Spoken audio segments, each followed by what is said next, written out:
saya hormati dengan penguji serta hasil pertama Bapak Dr. Ibrahim PD, insya Allah kita tunggu bisa hadir hari ini. Yang saya hormati Bapak penguji Bapak Ahmad Junaidi PD, yang saya hormati pembimbing kedua Bapak Abdul Ilham MPD, di mahasiswa Fitria Moko Indi yang saya perkenalkan, di mahasiswa yang sempat hadir menemani spot pelaksanaan ujian seminar hasil dari Fitria Moko Indi.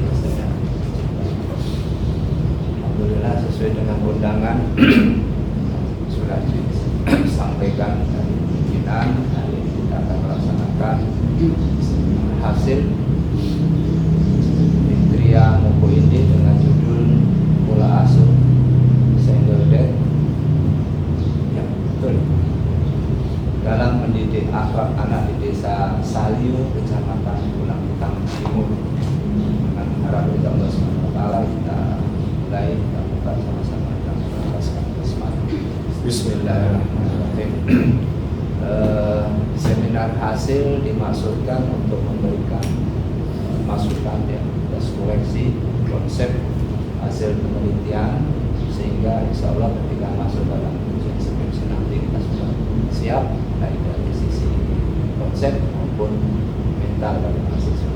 Mudah-mudahan bisa lancar, dan tentu ucapkan selamat ya pada adik yang PD sudah sampai pada tahap insya Allah nanti seminar hasil. Baik, untuk selanjutnya dipersilakan Fitria Moko Indi untuk mempresentasikan hasil penelitian. Silakan. Assalamualaikum warahmatullahi wabarakatuh. Waalaikumsalam. Teman-teman, pada bersyukur kehadiran Allah Subhanahu wa Ta'ala, karena hanya dengan izin dan kuasa Allah semata sehingga kita dipertemukan, diberikan kesempatan hadir di ruangan ini dalam keadaan sehat walafiat tanpa kurang satu apapun. Tak lupa pula kita haturkan sholawat serta salam kepada junjungan kita, Nabi kita Baginda Muhammad SAW. Semoga cucuran rahmat beliau sampai kepada keluarga, sahabat, dan insya Allah sampai kepada kita umat yang masih senantiasa mengikuti ajaran beliau.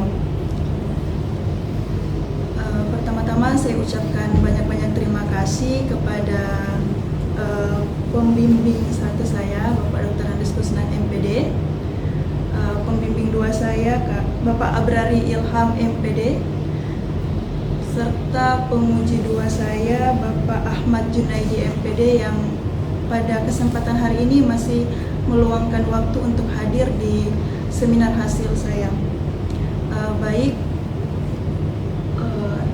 Saya Fitria Moko Indi dengan NIM 1923058 akan memaparkan hasil penelitian saya dengan judul Pola Asuh Single Dad dalam mendidik akhlak anak di Desa Saleo, Kecamatan Bulangutang Timur. Yang pertama, latar belakang. Anak adalah karunia terbesar yang Allah berikan kepada dua insan yang menjalani pernikahan. Anak merupakan harta yang paling berharga bagi keduanya. Namun di sisi lain, anak amanah yang Allah bebankan kepada orang tua serta sebagai ujian bagi keduanya. Mengingat bahwa anak adalah aset besar bagi orang tua dan merupakan amanah terbesar yang dititipkan Allah Subhanahu wa Ta'ala, maka sudah menjadi keharusan untuk menjaga dan memeliharanya. Berkaitan dengan hal ini, Islam menetapkan adanya kewajiban orang tua terhadap anak-anaknya, seperti memberikan nafkah dan mengasuh mereka dengan pola asuh yang tepat serta memberikan pendidikan. Namun tidak semua anak mendapatkan pengasuhan secara utuh dari orang tuanya. Ada yang hanya diasuh oleh bapak atau ibunya saja. Keluarga yang kekurangan salah satu peran ini kemudian akan memaksa salah satu pihak untuk bisa berperan ganda menggantikan salah satu peran yang hilang. Orang tua tunggal bisa dikarenakan perceraian atau salah satu ada yang meninggal, sehingga memaksa suami atau istri untuk bertugas sendiri dalam mendidik anak. Dalam keluarga single parent memiliki serangkaian masalah yang tidak sama dengan keluarga yang utuh. Penulis mengamati bahwa ayah dan ibu memiliki peran dan tanggung jawab masing-masing dalam keluarga. Dengan demikian, penulis memiliki keyakinan bahwa cara ayah yang masih memiliki istri dengan anak sebagai orang tua tunggal akan berbeda dalam mendidik, terutama pendidikan akhlak anak. Yang kedua, batasan dan rumusan masalah. Berdasarkan latar belakang yang telah dijabarkan di atas, untuk menjaga agar pembahasan tidak memiliki cakupan yang begitu luas, maka dari itu penulis membatasi masalah yang akan diteliti hanya terfokus pada pola asuh single dad dalam mendidik akhlak anak di Desa Saleo, Kecamatan Bulangitang Timur. Selanjutnya, rumusan masalah. Yang pertama, bagaimana pola asuh single dad dalam mendidik akhlak anak di Kecamatan Bulangitang Timur. Yang kedua, bagaimana problematika dan solusi single dad dalam mendidik akhlak anak di Kecamatan Bulangitang Timur. Selanjutnya, tujuan dan manfaat penelitian. Yang pertama, untuk mengetahui bagaimana pola asuh single dad dalam mendidik akhlak anak di Desa Saleo, Kecamatan Bulangitang Timur. Dan yang kedua, untuk mengetahui apa saja kendala yang dihadapi single dad dalam mendidik akhlak anak di Desa Saleo, Kecamatan Bulangitang Timur. Manfaat penelitian yaitu secara teoritis, penelitian ini diharapkan dapat memperkaya khasanah ilmu pendidikan yang berhubungan dengan nilai-nilai Islam dalam menambah pengetahuan baru tentang pola asuh single dad dalam mendidik akhlak anak. Yang kedua, secara praktis, penelitian ini diharapkan dapat memberikan informasi yang edukatif, konstruktif, yang dijadikan pertimbangan umpan balik atau feedback. Selanjutnya, landasan teori. Pola asuh terdiri dari dua kata, yaitu pola dan asuh. Menurut Kamus Besar Bahasa Indonesia, pola berarti corak, model, sistem model, cara kerja, bentuk atau struktur yang tepat dan tidak dapat diubah. Sedangkan kata asuh dapat berarti menjaga atau merawat dan mendidik, membimbing atau membantu, melatih dan sebagainya, dan memimpin.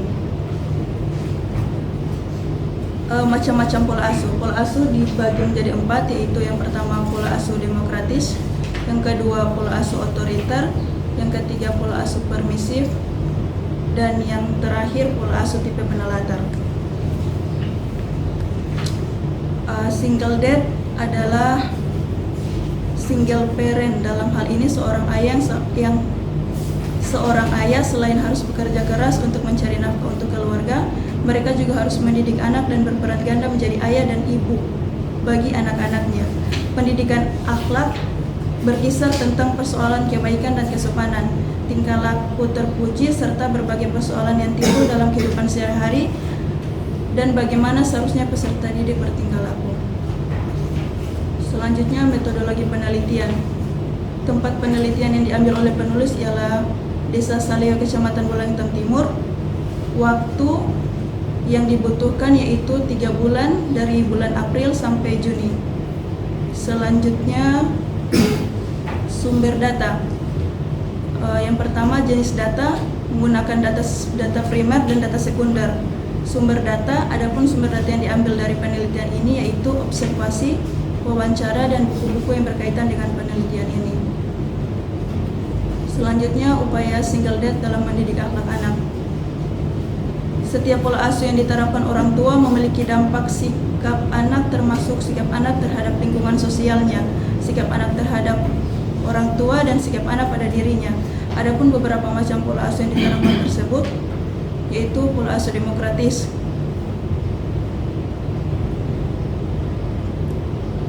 yang kedua pola asuh otoriter,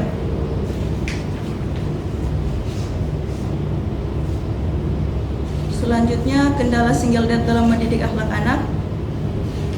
Permasalahan yang sering dihadapi dengan status single dad umumnya relatif sama. Di rumah ia ingin menjadi orang tua yang baik yang mampu mendidik langsung pendidikan akhlak anaknya. Sementara itu dalam waktu yang sama sebagai kepala keluarga, seorang single dad harus bekerja untuk memenuhi kebutuhan keluarga, terutama kebutuhan anak. Sekian presentasi saya. Selanjutnya saya serahkan kepada pimpinan sidang. Ya, baik, terima kasih. Dia presentasikan.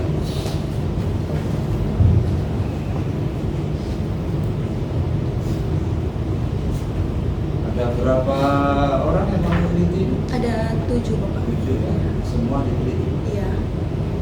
Dengan wawancara, Ada siap. observasi, Ada. oke, dokumentasi, Ada.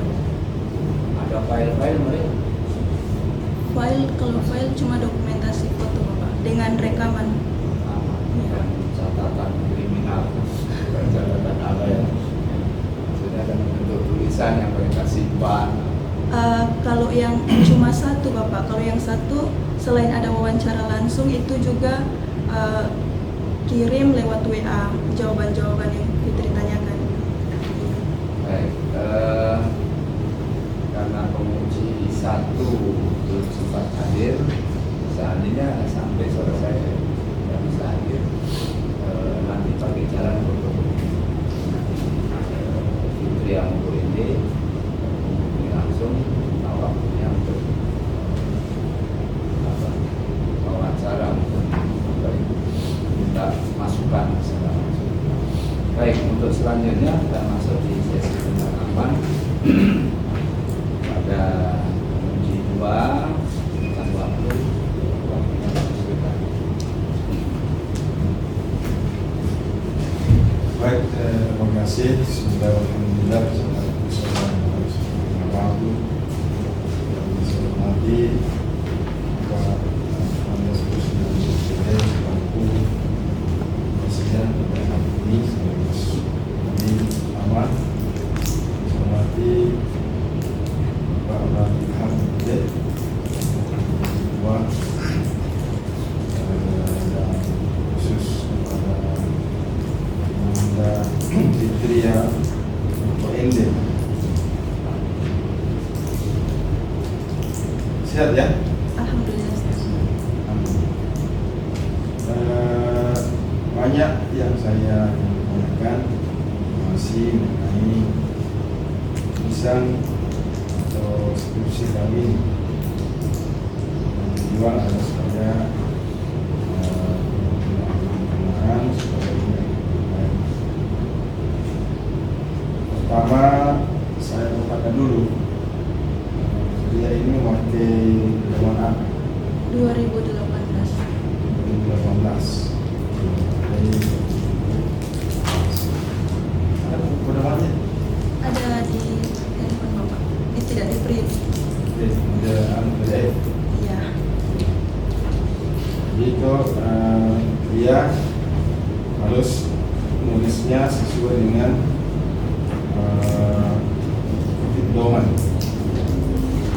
Di sini saya lihat sudah menuliskan apa namanya note masuk halaman. Terkadang ada yang disingkat titik, kemudian halamannya ada juga hal titik yang cari hal ya. Jadi itu harus konsisten ya. Ya walaupun kita ke sana sini tapi kita harus ikuti sesuai dengan pedoman saya yang berlaku dan kita temani ya, supaya tidak namanya tidak campur aduk. Kemudian yang kedua ini kata pengantar dia ini nanti diperbaiki. Jadi kata pengantar ini tidak usah dimasukkan wakil rektor 1, wakil rektor 2, wakil rektor 3 ya. Cukup saja untuk para dekan dan wakil dekan yang ada di fakultas kita ini. Kemudian mungkin ini Pak Rektor sudah bisa diganti namanya. Insya Allah. Ya, diganti ya. Ini model mus lagi. Soalnya kalau masih bertahan karena saat awal penulisan masih ada yang bisa apa, tidak masalah sih. Ada kontribusinya. Ya, berarti kan ganti rektor berarti ganti semua pengurus yang ada di sini. Nanti pakai yang lalu saja, ya. Jadi nanti kalau sudah skripsi, nanti bisa diganti kan sudah ada pejabat tetap di lingkungan kampus lain. Kemudian ini kata-kata seperti penguji ya, penguji 1, penguji 2 ya, nanti ditulis apa andilnya penguji ini sehingga kamu mengungkap ucapan terima kasih ya. Maka Jadi yang dengan saran, masukan, kritikan, itu mesti harus dengan kekurangannya, tidak terus saja, ya. Kemudian ini abstrak, ya. Abstrak itu adalah gambaran umum, atau mungkin kalau biasa orang melihat tulisan itu cuma lihat abstraknya sudah bisa memberikan gambaran. Tapi di sini kenapa lagi dimasukkan banyak informan yang sulit diwawancarai dengan alasan yang tidak mau dipublikasikan? Apakah dimasuk pembahasan kamu? Tidak, Bapak. Kalau tidak masuk, jangan masuk di abstrak, ya kan? Resiko kalau orang tidak mau memberikan informasi, tapi itu kan bukan bagian daripada pembahasannya pria, ya kan? Nanti di situ ada tantangan atau kendala, ya kan? Apa kendalanya nanti di situ, ya? Itu dia akan masukkan, bukan masalah teknis, ya, di mana banyak informasi tidak memberikan informasi. Nah, itu yang harus diberikan. Ini kalau namanya abstrak itu pertama adalah tujuan penelitiannya. Mau meneliti ini tujuannya itu apa? Masukkanlah di sini di pertama, kemudian itu adalah metode penelitian. Kemudian adalah yang ketiga adalah hasil, apa yang didapatkan, dan disimpulkan daripada hasil penelitian kamu. Begitu, ya. Kemudian ini di pendahuluan ini coba diganti ini tulisan ayatnya, ya. Ini ayat ini tidak sesuai penulisan yang Rasul Utsmani. Kalau bisa mana bisa di internet juga nggak apa-apa, tapi seperti alifnya, ya, innama itu masih ada hamzah asalnya, ya. Ada hamzah kecil itu seperti alif yang kalau memang tidak apakah di fathah atau dibaca kasrah. Karena ini ayat ketimbang ayat ini tidak sesuai dengan tulisan atau mungkin Rasul Utsmani kalau bahasanya, ya. Yang kita baca ini, ya, harus sesuai, ya. Nah, kemudian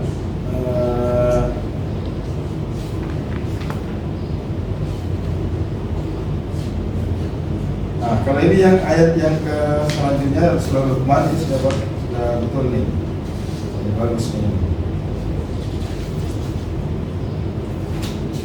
Nah, kemudian dalam latar belakang masalah coba ditambahkan di sini, ya, gambaran umumnya masyarakat, kondisi masyarakat umum yang ada di sana, gimana, apalagi kamu sedikit mengenai single dad, ya, bagaimana bapak-bapak di sana mengurusi anaknya dan sebagainya. Nah, ini tidak terlihat, ya, gambaran umumnya di situ. Nah, sehingga itulah memunculkan nanti permasalahan. Ya, dia lihat itu bagaimana gambaran umumnya, bagaimana masyarakat di situ yang tak ada istri, ya kan? Beda kalau yang masih jomblo, artinya yang sudah berkeluarga, ada anak tapi tidak ada istri lagi. Itu kamu gambarkan di situ secara umum, dan bagaimana dia fungsi, apa kesulitan mereka. Nah, itulah yang menjadi masalah di sini, ya. Kemudian tentu adalah harus dikasih identifikasi masalah, kalau tidak tertulis poinnya di sini, tapi kalau tidak ada ada gambarannya. Yang pertama adalah identifikasi, kamu harus tahu bagaimana keterbatasan peran atau peran ganda bagi seorang bapak, ya. Kemudian adalah bagaimana pengaruh lingkungan, kemudian tantangannya, ya, kesulitan yang dihadapi bapak itu dalam memahami perannya ibu, kan? Ya.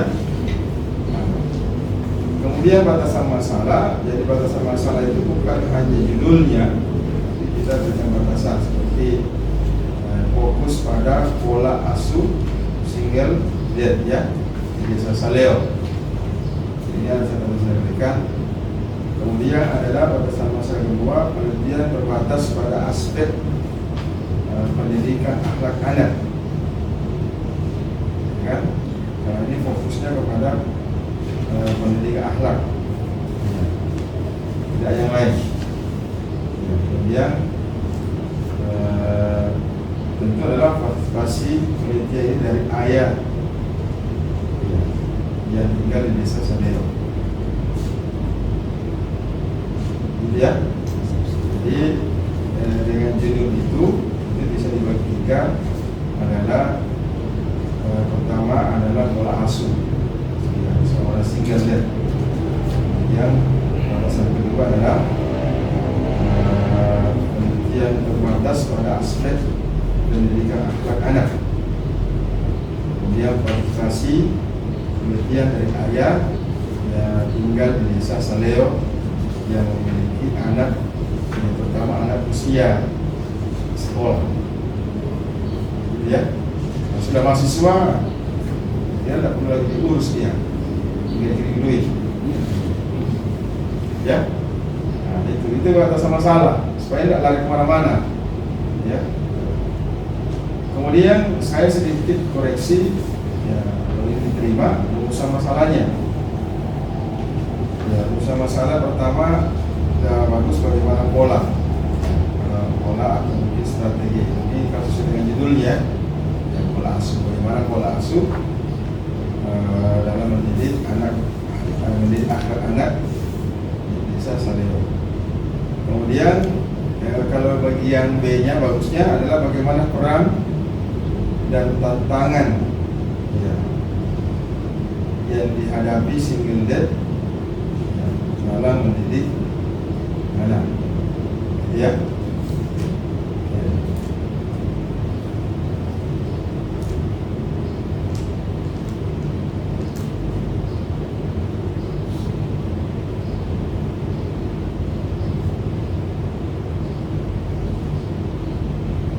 Baik, itu ya. Ya. Kemudian kalau itu sendiri, bagaimana gambaran kamu tentang pola asuhnya? Kalau pola asuh yang saya Apa dapat, saja poin-poin yang akan dibahas tentang pola asuh? kalau pola asuh kan dia dibagi menjadi 4. Ada pola asuh demokratis, pola asuh otoriter, pola asuh tipe penerata, dan pola asuh permisif. Nah, dalam penelitian yang saya lakukan, para orang tua single dad itu hanya menerapkan 2 pola asuh saja, yaitu pola asuh demokratis dan pola asuh otoriter.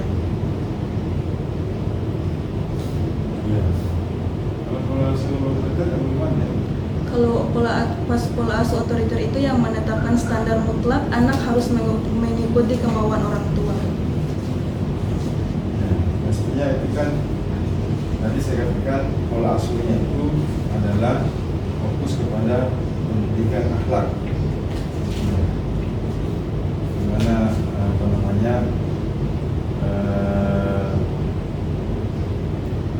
menjadi teladan yang baik, ya kan?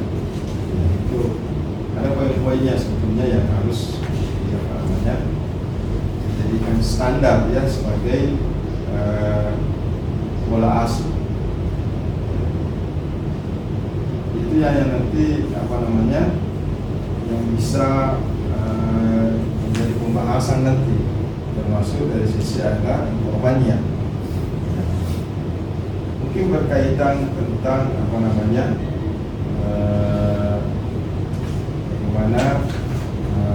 seorang bapak itu menjadi menjadi teladan bagi anak-anaknya. Itu yang perlu juga disampaikan di situ. Seperti juga norma yang diterapkan, itu kan polanya, kan? Ya. Kemudian adalah komunikasi yang baik, ya, ada komunikasi antara ayah dengan anaknya, kan seperti itu. Ya, kemudian adalah membentukkan hubungan keluarga yang kuat, ya, di mana ayah ini berusaha membangun hubungan yang kuat dengan anak mereka. Mereka menghabiskan waktu bersama dengan anaknya, ya, kemudian terlibat dalam kegiatan yang bermakna, yang menunjukkan hubungan sayang dengan anaknya. Ya, itu melalui hubungan yang baik. Jadi ada pembentukan hubungan yang kuat. Jadi juga tak suka wawancarai, ya. Kemudian keterlibatan dalam kehidupan anak itu, terutama masalah agama. Kemudian pendidikan moral, pendidikan akhlak sehari-hari. Seperti mungkin bagaimana ayah ini mendorong anak-anaknya bisa berlaku jujur, sopan, ya. Kemudian juga mengarahkan anaknya untuk keagamaan, belajar mengaji. Itu kan pola-pola yang dimiliki seorang anak, tidak mesti otoriter atau sebagainya. Jadi itu yang harus itu dia harus tahu. Ya. Saya lebih banyak dari kaya ini sedikit sekali pembahasannya, ya, karena yang namanya tulisan itu hasil itu banyak kaya. Kemudian masalah tantangannya apa biasa yang kamu akan tulis di sini? Kalau tantangan yang saya dapati itu susahnya mencari single dad di daerah saya, Pak. Susah? Iya, susah. Terus menurut kalau susah ngapain mau berusaha mencari? tertantang, Bapak. Terus sebenarnya ada 10 single dad yang saya temukan, tetapi yang 11 Bapak, yang 2 tidak mau membagikan informasi, tidak mau diwawancara Bapak. Terus yang 1 selesai proposal, rencana masih mau penelitian, sudah nikah lagi. Terus yang 1 meninggal. Jadi yang ada cuma 3 orang Bapak. Nah, terlalu lama kamu menikah masa mau terus. Jadi maksudnya tantangannya itu yang pertama mungkin keterbatasan dukungan sosial, ya kan? Ya. Kemudian yang kedua adalah peran ganda. Ya, maksudnya yang dimaksud itu bukan tantangan kamu sebetulnya dalam menulis ini, tapi tantangannya adalah single dad itu. Jadi bagaimana apa saja. Jadi ini saya tambahkan bagaimana apa peran dan tantangan yang dihadapi single dad. Bukan penulis. Ya, kalau penulis itu susah, mencari orang dan sebagainya. Jadi peran utamanya itu adalah single dad ini pencari nafkah utama. Karena dia sendiri. Ya, kalau mungkin masih ada mamanya ya mungkin bisa yang lain, ya. Kemudian sebagai figur teladan perannya, kemudian menjadi pengasuh, pembimbing, ya. Jadi ini dia memiliki peran penting sebagai pengasuh, pembimbing anak-anak mereka. Juga adalah tantangannya adalah tadi keterbatasan dukungan, peran ganda, ya. Kemudian memahami peran ibu, ya kan? Ya. Kemudian pengaturan waktu. Bapak dengan ibu kan beda waktunya. Ya, bapak terbanyak di luar, ya kan? Ya, kemudian juga adalah tantangan di mana seorang bapak itu menghadapi masalah-masalah remaja, gitu ya. Nah, itu nanti saya akan bisa nanti bantu kriteria, ya, memberikan. Jadi poin-poinnya itu ada wawancaranya, ya, ada data yang kita bisa ambil. Jadi memang salah satu tantangan yang dihadapi itu bagaimana bapak itu menjadi mempunyai peran ganda. Diwawancarailah siapa bapak-bapak itu yang punya betul single dad ya. Ya, ada juga single dad itu ya, yang pusing dengan anak-anaknya, pusing mencari mama baru, ya kan? Iya, biasa tuh 2 orang saja, berarti ada sumber data yang kamu bisa wawancara maksudnya, 2 orang yang kamu bisa wawancara, gitu ya. Dan saya kirimkan itu nih, bukunya supaya ini lebih berkaya. Kemudian tadi disampaikan oleh Ketua Sidang tentang metode penelitian, kan? Formatnya ada berapa tadi? Ada 7 Bapak. Nah, bagusnya sumber data itu disampaikan di situ. Siapa-siapa yang kamu wawancarai. Ya, mungkin mulai dari kepala desanya, kan? Kemudian kepala sangadi, apa namanya di situ, sangadi, kepala desa.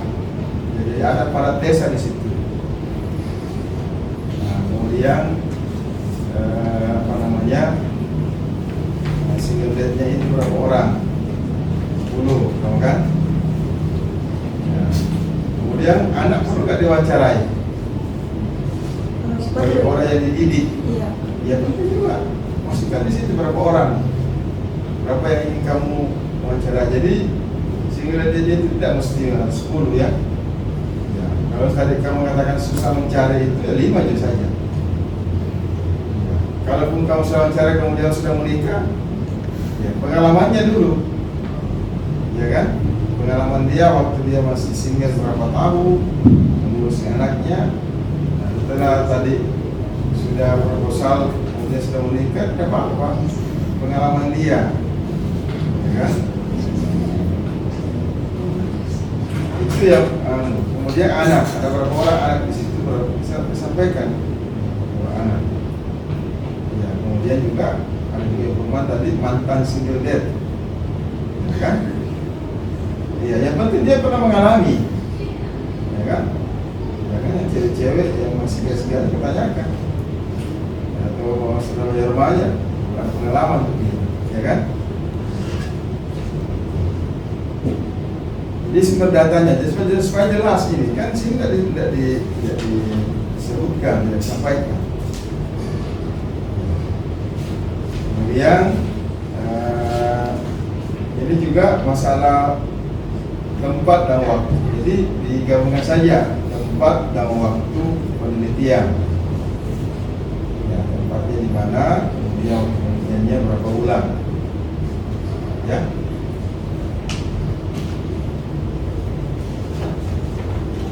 Kalau penelitian ini sudah berapa? 8. Iya. Sampai 3 bulan penelitiannya. Kemudian penyelesaiannya 2 tahun. Ya. Soalnya.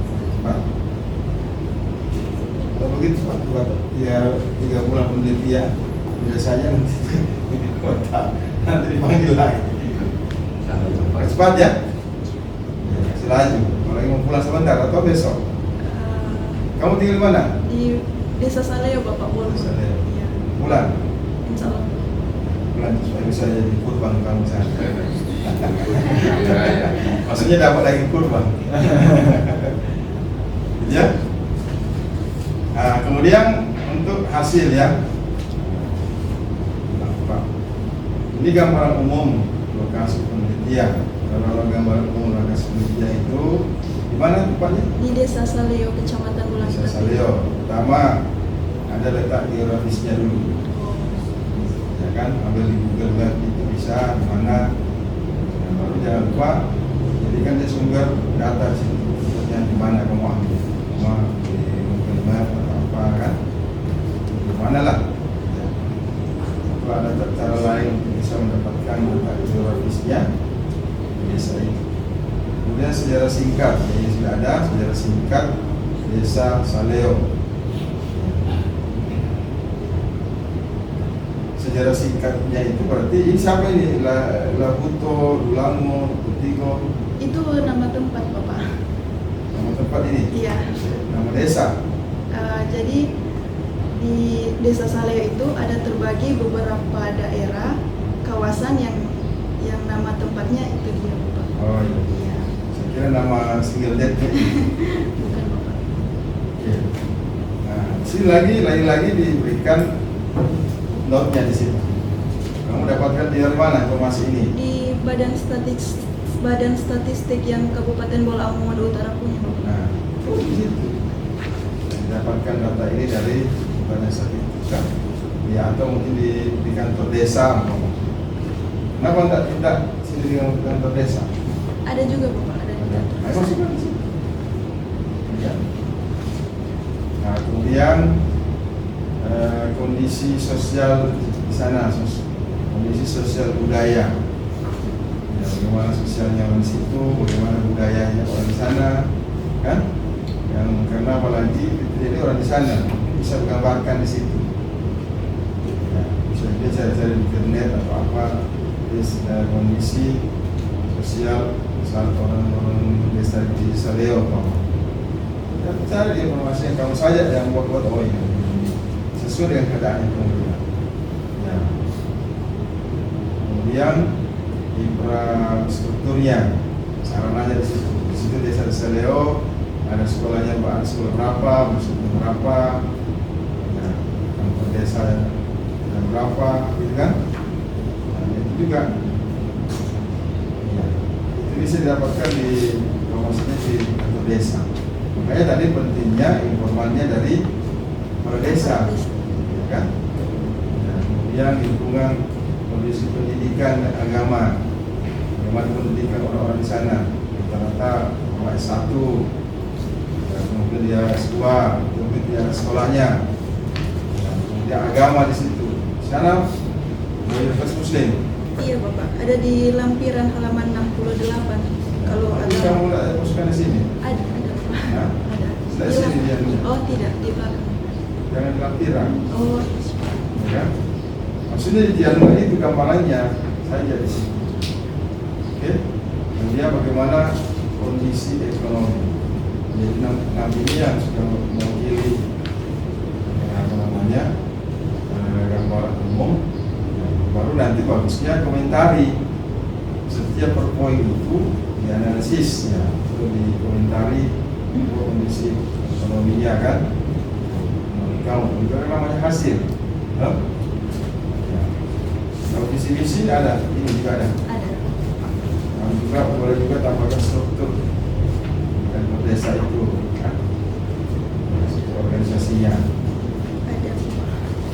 Supaya banyak lagi di sini. Lagi-lagi tadi setiap itu ada sumber datanya, sumber datanya kan. Tadi didapatkan di desanya atau di mana lah. Nah, kemudian hasil temuan.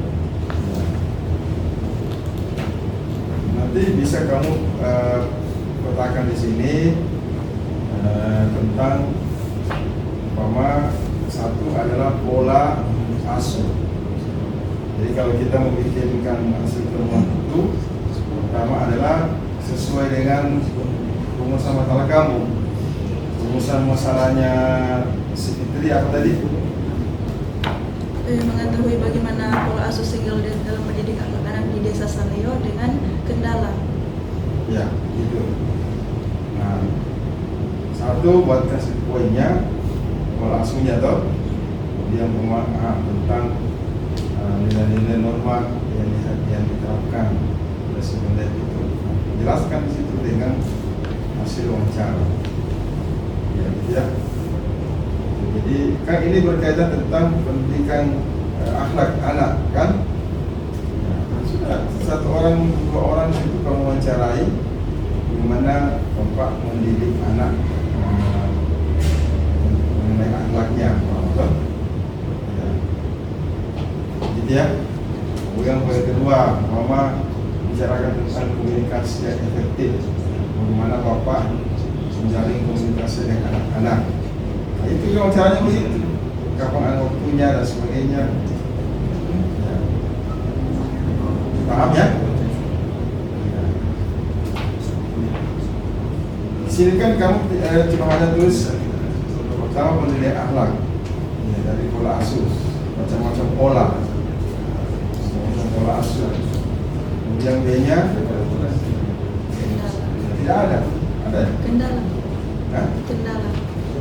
Ini. Sulit yang kamu itu, nomor 36.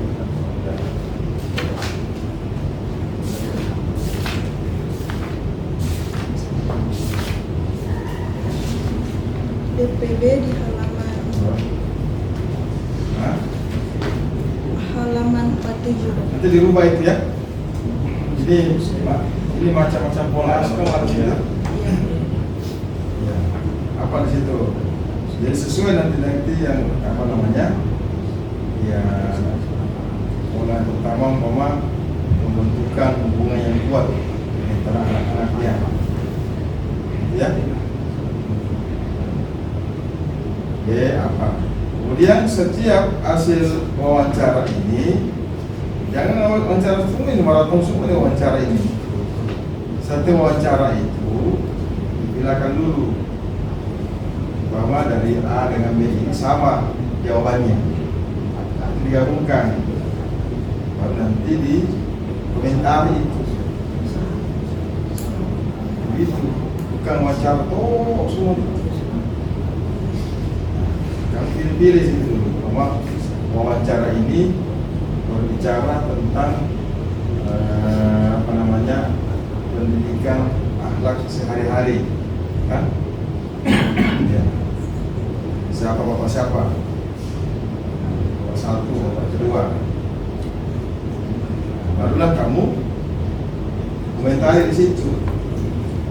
Ya, hasil wawancara saya temukan ternyata adalah pendidikan sehari-hari itu bagaimana ayah mendorong anak-anaknya untuk bisa bertanggung jawab atas tindakan mereka yang pendidikan kejujuran. Ada di akhlak di sana. Kemudian ada lagi masalah apa lagi di situ? Pola asuhnya. Ini saya lihat ya, coba lihat di mulai halaman 36, 37. Kan maraton semua toh? Nah begitu caranya. Jadi setiap wawancara itu orang diwawancarai, dia dulu kalau dia sama jawabannya, samakan dia. Kalau nanti kamu komentari di situ, maksud bapak ini, ya, sesuai dengan poinnya tadi, apa tentang pendidikan moral anak, toh? Paham ya?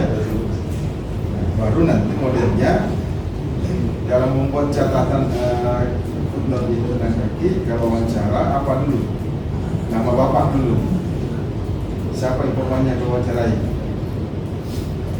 nama Pak Ahmad saya toh, sebagai apa, petani kemudian wawancaranya itu tertulis dimiringkan. Nah, baru jam berapa atau tanggal berapa, tanggal, bulan, tahun, kalau ada jamnya jam begitu. Jadi bukan seperti wawancara dengan Bapak Farjul. Jadi tentu saja IPAN nomor 3 Bapak, terus sampai Bapak langsung saja Barjul maupun Ende. Sebagai apa dia? Petani. Bapak petani, dia nelayan, dia kepala desa. Wawancaranya itu sendiri. Ada tanggalnya, ya, gitu. Paham ya?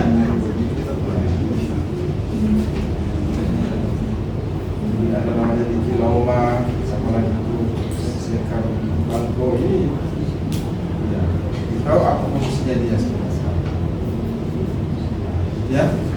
Nah, barulah masuk yang kedua adalah atau peran dan tantangannya. Perannya itu yang saya sampaikan sebagai pencari nafkah utama. Wawancarailah semua masyarakat, Bapak Parjul Bapak. siapa yang memberikan nafkah di keluarga ini? Saya sendiri, seperti aku. Saya mencari, saya mengusahakan ini, saya jual ini, nah itu. Apalagi dia petani, keluarga banyak, jadi ini. Nah itu poin pertama mencari nafkah pertama. Kemudian sebagai figur, nah, poin B-nya adalah figurnya. Bapak menjadi figur, gitu kan? Nanti ditambahkan di situ, ya, supaya nanti dikelompokkan ini bagian ini, bagian ini, bagian ini. Baru nanti dia komentar di situ, atau simpulkan wawancaranya ketiga orang ini apa, ya.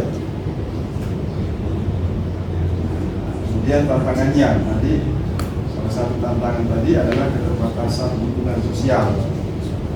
Mana single dad di desa Samo itu mungkin menghadapi keterbatasan dalam sosial.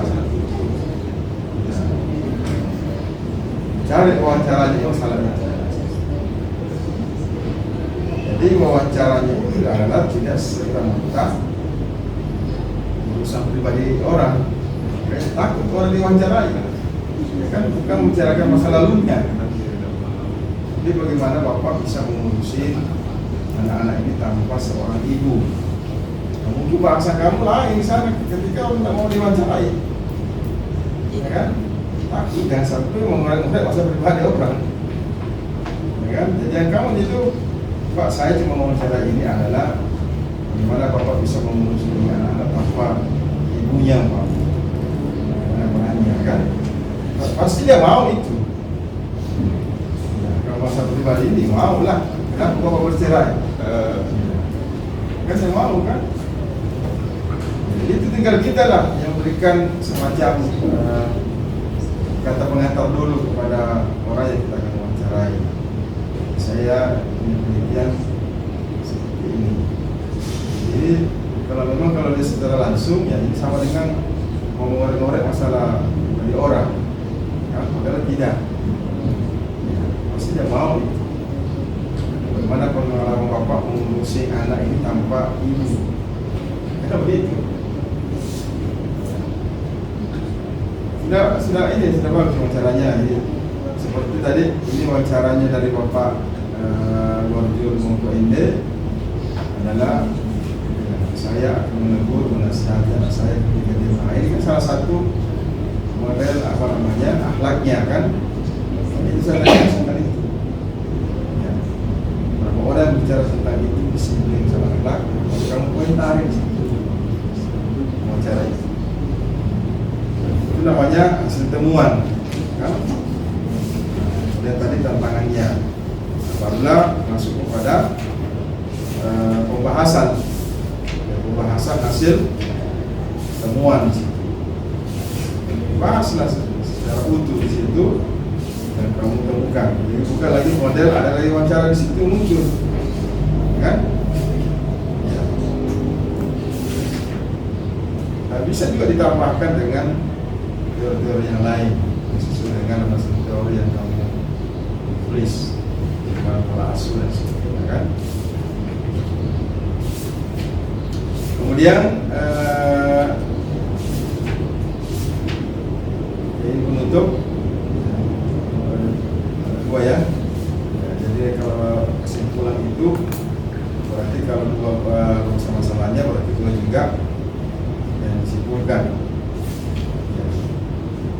Karena ada tadi kendala-kendala atau tantangan yang dihadapi oleh single ini, maka alasan salahnya juga saran bagi kepala desa umpama supaya memperhatikan ini single itu, ya kan? Ya. Atau juga saran kepada bapak, ya, dan meningkatkan pembinaan terhadap. Kemudian lampiran-lampirannya bisa ditulis nomor 1, surat permohonan izin penelitian. Bukan permohonan ini, surat izin penelitian, ya. Siapa yang bermohon? Kamu atau fakultas? Saya. Kamu boleh bermohon. Iya, di sini tertulis hal permohonan izin penelitian. Ya. Jadi di formulir dijelaskan saja. Kalau di surat yang modelnya seperti ini, surat izin penelitian. Nah, kemudian yang kedua surat persetujuan penelitian. Oh? Ya. Ini ada surat keterangan melaksanakan penelitian. Ini ada surat apa dua ini? Nama isinya, surat namanya. Ya, surat persetujuan penelitian yang pertama Bapak. Nah, kemudian Yang kedua surat keterangan telah melaksanakan penelitian. sama itu? Beda Bapak. Hah? Beda. Beda. Ya, kalau yang pertama itu bukti bahwa disetujui saya meneliti di desa itu. Sama ini sih sebenarnya. Coba lihat, saya lihat. DP surat yang sama. Yang tak salah taruh. Hah? Tak salah taruh Bapak DP surat. Tapi yang DP surat sebenarnya beda Bapak, tapi yang di sini yang Fitri taruh tak sama. Kan sebetulnya cuma dua surat izin penelitian, toh. Ya, kemudian adalah surat dari sana dari desa, surat persetujuan penelitian. Sama itu, sama. Jadi dua saja disebutkan situ. Pertama surat dari kampus, kemudian surat dari desa. Oh, Gitu. Oh, Dari siap. desa berarti kamu disetujui. oh, Ya, atau apa namanya, atau melaksanakan penelitian. Biasanya kan di akhir-akhir itu meminta kan. Kemudian adalah pedoman wawancara. Ada sih pedoman wawancaranya. ada Pak. Hah? Ada. Mana sih pedoman?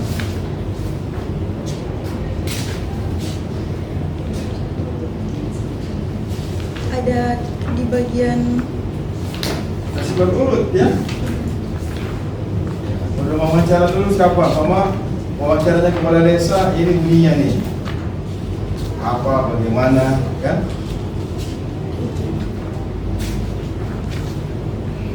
Nggak ada. Nggak ada sih saya lihat.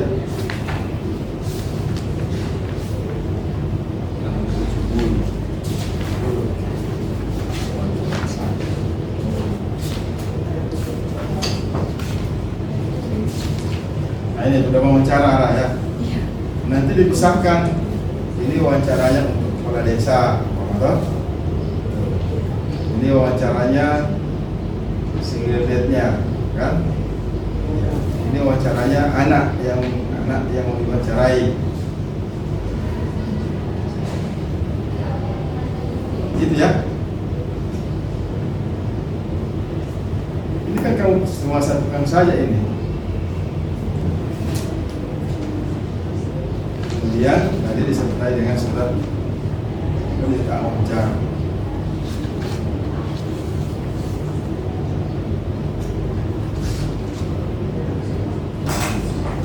Ya. Kemudian ada hasil observasinya. Sudah ada? Tidak ada Bapak kalau masalah observasi. Di sini tidak ada Bapak kalau masalah observasi. Tidak ada. Iya. Kenapa tidak ada? Kamu datang ke situ lihat observasi, kan kondisi desa ini. Ya, masa tidak ada observasi? Sedangkan di apa namanya di metode penelitian ada observasi. Cuma di observasi langsung Bapak tapi tidak ditaruh di dalam skripsi. Oh, Apa? Ya. Kalau biasanya kan ada angket gitu kan. Kalau ini kan cuma observasi kamu melihat di situ, kan ada di situ kan kamu. Kalau ditanyakan kamu observasi ini, ada Bapak. mana buktinya? Tidak ada. Bagaimana bisa orang tahu? Kan masih ada di situ. Coba lihat berita-berita yang lain ada, ya kan? Makanya kamu tahu kondisi di sana di desa itu dibicarakan, ya, minta di mana buktinya. Ini. Kemudian ada apa namanya? Ini surat pernyataan hasil wawancara, hasil wawancara. Ada? Surat pernyataan wawancara ada Bapak? Hah? Surat pernyataan Bukan wawancara pernyataan, hasilnya, hasil wawancara kamu. yang Semua itu wawancara-wawancara orang yang kau wawancarai, bukan hasilnya. Pertanyaan ini jawabannya. Nanti saya berikan formatnya ya.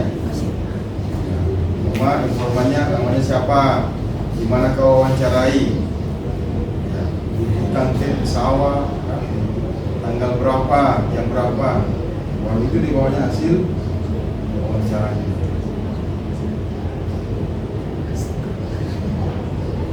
Kan ada buktinya tak? Walaupun di temuan itu sudah ada sebetulnya, tapi kan perlu disatukan semua. Nah, kalau bahasanya itu daftar pustakanya.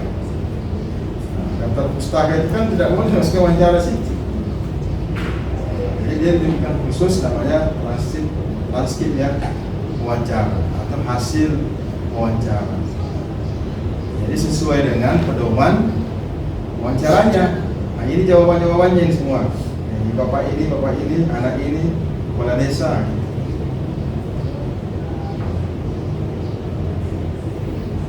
Oke. Kemudian ini foto-foto. Kalau menurut tambahkan dulu foto, kalau ada plan nama desa ini itu, supaya kamu tahu di sini di komuniti. Ini bicara. Mesti dikasih keterangan ini, foto-foto ini. Ya. Keterangan ya. Kalau nggak tahu ini siapa foto ini.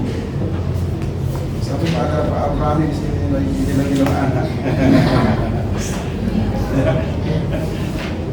Kalau nggak tahu, nggak dikasih keterangan ya. Nah, juga adalah tentu dokumen-dokumen yang lain sebagai pendukung. Saya rasa itu Pak terlalu banyak pertanyaan. Baik. Terima kasih. Banyak sekali ya koreksi masukan yang sangat substansi. Saya kira sudah lengkap ya koreksi. Baju ini termasuk satu sudah masuk di situ. Alhamdulillah ya banyak koreksi untuk segera diperbaiki. Saya kira masukan yang luar biasa. Insya Allah dengan follow up dari koreksi bisa menyempurnakan konsep Indonesia. Banyak hal ya. Ada satu yang berhasil observasi, banyak kan wawancara ini. Observasi terkait dengan pola asuh dalam kehidupan keluarga single dad gitu ya. Jadi ditambah hasil observasi, pengamatan, dinarasikan di hasil penelitian. Kan baru wawancara semua kan? Dalam kehidupan perubahan potret dengan observasi, jadi narasikan dengan bahasa. Ya baik, terus lagi dipersilakan. Baik, terima kasih banyak masukan pada diskusi ini. Kami buat Pak Ustaz Maju ini versi MD, para audiens yang hadir dan saudari Fitria. Ya, Fitria, saya menyimak tadi ya hasil diskusi kamu dengan Mbak. Ya memang pada faktanya, pada realitasnya seorang laki-laki itu tidak bisa bertahan lama dengan sendirian. Perempuan bisa, sampai dia meninggal pun dia bisa sanggup untuk tidak menikah lagi ya. Makanya tadi ada kasus di mana target kamu 4 bulan. Iya, selepas masa idah saja langsung.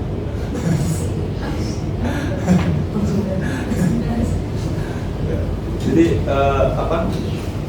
kayak ada fakta tadi ya di mana target wawancara kamu ternyata sudah menikah. Itu menunjukkan bahwa laki-laki tidak bisa bertahan, sehingga sulit memang untuk mencari single dad yang bertahan sampai sampai dia meninggal. Ya, kemudian yang kedua, pada realitasnya juga banyak ulama kita yang besar tanpa peran orang tua. Dalam hal ini ayah ya, dalam tanda kutip. Imam Syafi'i kan seorang yatim, di mana beliau dibesarkan oleh ibunya sampai menjadi seorang ulama besar. Ibunya punya koleksi, artinya punya pemahaman agama yang bagus, yang mengawal Imam Syafi'i kecil sampai dia kemudian menjadi seorang ulama besar. Ya, pada faktanya juga seorang anak itu bisa tumbuh tanpa peran ayah, tapi belum tentu seorang anak itu bisa tumbuh tanpa peran ibu ya. Makanya itu yang ingin kita ketahui, apakah memang di tengah-tengah kesibukan seorang ayah mencari nafkah, bisa nggak dia mendidik anaknya dengan baik tanpa peran seorang ibu? Nah, kalau bisa, itu bisa menjadi sebuah penemuan yang bagus untuk dipublish di masyarakat kita ya. Karena begini, menurut Anda yang dominan mana? Yang berdialog, ayah atau ibu? Ibu. Iya. Itu pada faktanya kan? Iya. Pada faktanya bahwa ibu itu lebih banyak berdialog dengan anaknya ketimbang ayahnya. Tapi kalau kita lihat dalam Al-Quran, ada tesis seingat saya, itu ditulis oleh seorang mahasiswi dari Universitas Ummul Qura, Mekah. Itu dia menulis tesisnya interaksi orang tua, ayah dan ibu di dalam Al-Quran. Itu lebih banyak mana? Di dalam Al-Quran, dialog antara ayah dan ibu dengan anaknya, mana yang lebih banyak?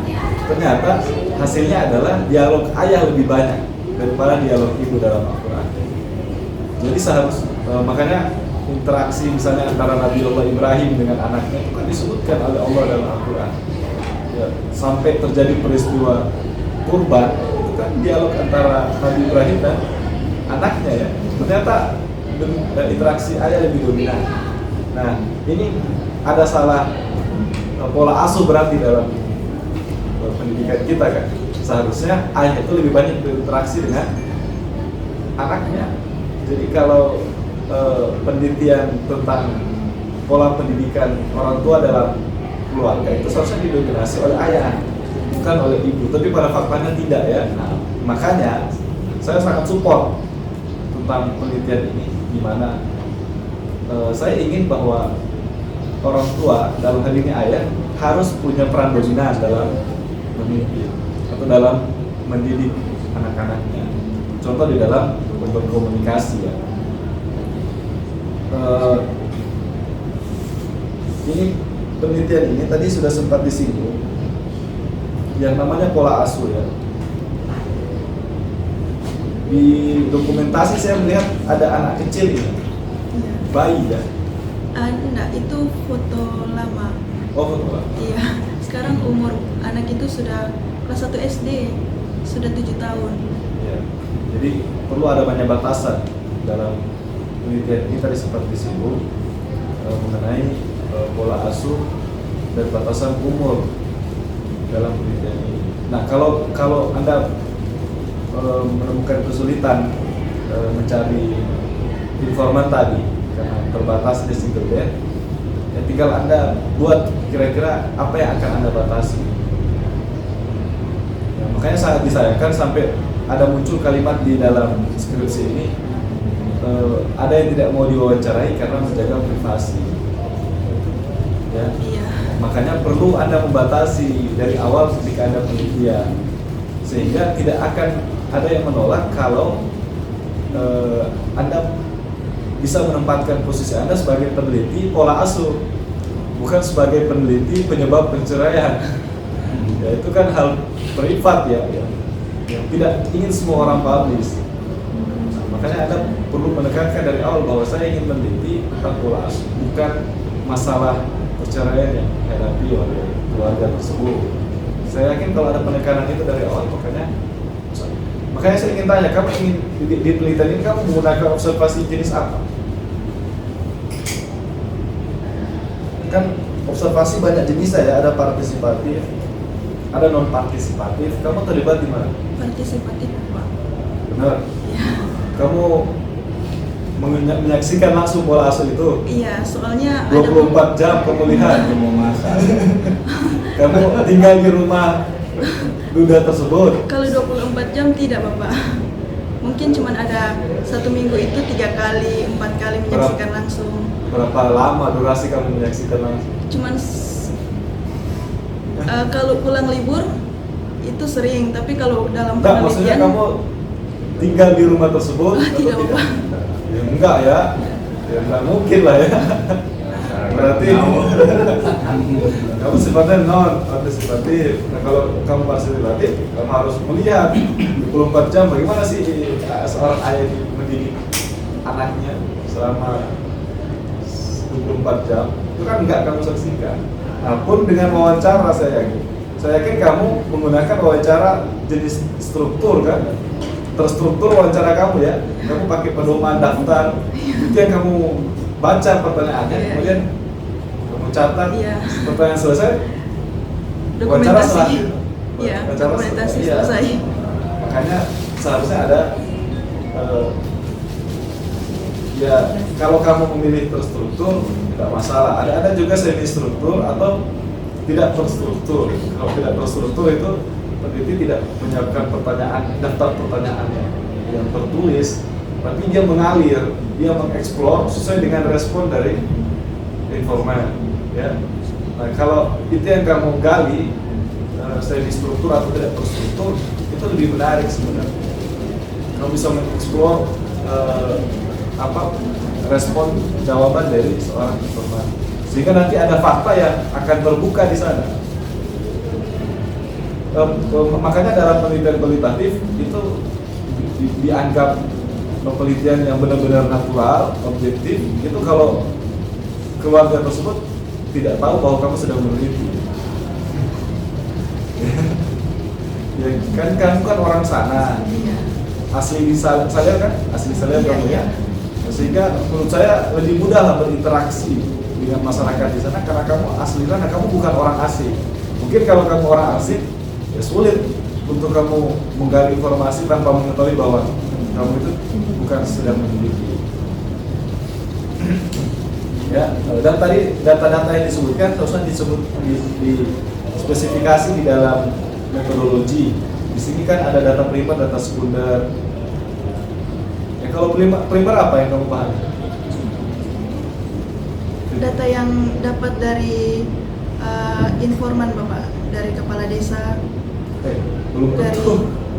Kalau kamu ngambil data dari kepala desa merupakan arsip yang dia simpan di kantor desa, itu primer. Sekunder. Belum tentu. Jadi primer itu apa ya? Kamu yang memberikan kontrol langsung atas metode pengumpulan dan kualitas data. Kamu yang punya kontrol di sana. Jadi hasil wawancara itu karena kamu yang punya kontrol, itu data primer. Tapi kalau data yang kamu kumpulkan dari pihak lain, ya itu sekunder. Misalnya kamu ngambil kayak di sini ada data statistik jumlah penduduk yang muslim berapa, itu berarti sekunder. Itu yang kamu seharusnya dirinci di metodologi, ya. Kita sudah loss control saya dalam hal ini. Jadi itu intinya. Atau kalau kamu ngambil dari medsos, ada medsos desa sana. Ada Bapak. Ini saya yakin beberapa foto kamu ambil dari medsos kan? Satu Bapak yang polo anak itu. Iya. Itu masuk data sekunder karena kamu tidak terlibat dalam pengumpulan data tersebut. Itu harus dirinci supaya jelas ya, di sini jelas.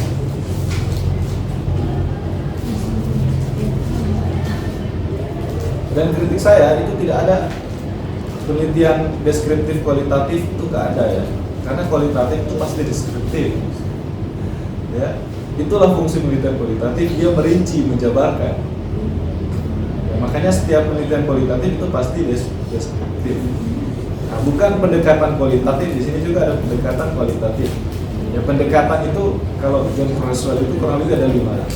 Beberapa di antaranya ada misalnya etnografi, pendekatan fenomenologi, studi kasus, atau grounded theory, itu menurut John Creswell, itu pendekatan. Tapi kalau kualitatif adalah metodologi penelitian, ya, sama dengan kuantitatif dan lain sebagainya. Ya. perlu dipahami. Dan ini yang saya lihat di bab 4 ini ada yang spasi 1,0 itu apa ya? Maksudnya apa? Yang halaman mana? Ini halaman 3940 itu kan spasinya 1,0 itu kenapa? Menunjukkan apa ya? Cuma kasih batasan antara pertanyaan masing-masing pertanyaan begitu. Kenapa 1,0? Tetap berapa dalam pedoman berapa Kalau spasinya? 2. 2 kan? Iya. Dan saya yakin ini bukan kutipan asli wawancara, enggak ya? Ini kamu sudah edit ya? Ini kalau saya baca ini terlalu Indonesia banget. Iya, soalnya mereka orang jawab pakai Iya, bahasa pakai yang bahasa saleh daerah kan? sekali. Seharusnya kalau 1,0 itu kan menunjukkan kutipan langsung, tanpa ada edit, tanpa ada interpretasi kamu. Ya, Iya. saya yakin sudah ada terjemah dari kamu, interpretasi, Iya. tambahan kalimat, Iya. kata kan? Nah, jadi jangan dikasih 1,0 karena dalam aturan itu 1,0 itu kutipan langsung dalam pedoman. Jadi interpretasi saja kalau menurut saya. Tadi kan sudah diminta mana matriks hasil wawancara itu dimatrikskan saja. Jadi hasil wawancara asli tanpa ada interpretasi kamu itu dibuat matriks transkrip wawancara. Itu dilampirkan tidak apa-apa. Tapi yang dianalisis, makanya di hasil penelitian itu kan sudah ada interpretasi kamu analisis.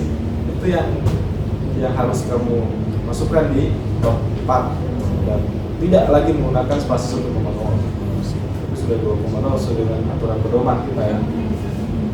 Itu sih dari saya. Terima kasih. Kepada kita. Baik, terima kasih. Nanti lengkap. Ya. Yang tadi sesuaikan 25.3 rumusan masalah tadi. Kalau apa saja kendala itu kan biasa. Dimasukkan dari penguji dan tantangan. Ya, nanti disesuaikan. Tambahkan tadi sudah dijelaskan. Masuk batasannya, lengkap deskripsi ya. Identifikasi dari permasalahan tentang pendidikan anak dalam keluarga Indonesia. Sebelum Anda batasi. Kemudian selanjutnya setelah sampai dalam akan disesuaikan. Kendala dari masukan dari kendala itu hal lumrah itu, biar lebih keren ini, lebih keren. Tapi isinya kurang lebih hampir sama, ini perluas. Punya datanya? Ada kan? Ada datanya. Rumusan masalah kedua ada datanya. Kira-kira Tantangan kan hampir sama tentang apa yang pernah dipoles. Karena kalau nggak ada datanya kan harus penelitian lagi. Ada datanya kira-kira untuk menjawab masalah kedua. Tantangan wawancara itu. Kalau tantangan itu di bagian pedoman wawancara yang nomor Ada berarti ya? ada. Kalau ada aman lah. Kalau masalah kalau nggak ada kan harus turun. Yang observasi tadi, kalau Anda menggunakan tadi kata observasi berarti Anda harus menggunakan. Tadi sudah ada masukan hasil pengamatan di desa itu, kemudian fenomena kehidupan keluarga yang segede pernah pergi dinarasikan, sehingga terpenuhi tadi pengumpulan data Anda pakai bukan hanya wawancara saja. Barangkali dokumentasi hanya dibatasi pada yang diambil dari foto itu dikomentari bisa sebagai lampiran kan, foto kan disampaikan dimaknai dalam bab 4. Lagi video anak baik apa maksudnya? Ada caption. Tulis Facebook ada caption masa tulis. Karena nggak ada caption. Oke, saya kira sudah lengkap ya. Ada yang perlu ditanyakan? Silakan. Karena Anda yang akan mengeluarkan. Yakin nggak ada. Banyak itu yang mau direvisi. Ada rekam situ ya? Kalau nggak ada, berarti sudah cukup. Kita hampir jam 10. Oh iya. 20 menit sudah. Baik, terima kasih pada para penguji. Bapak Haji PD, Bapak Tadi Ilham, dan masih ada satu lagi Pak Rifai nanti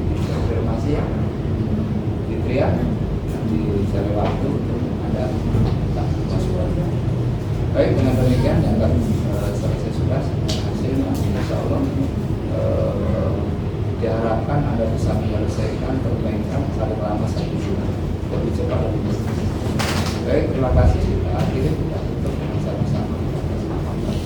Alhamdulillah. Assalamualaikum warahmatullahi wabarakatuh. Waalaikumsalam.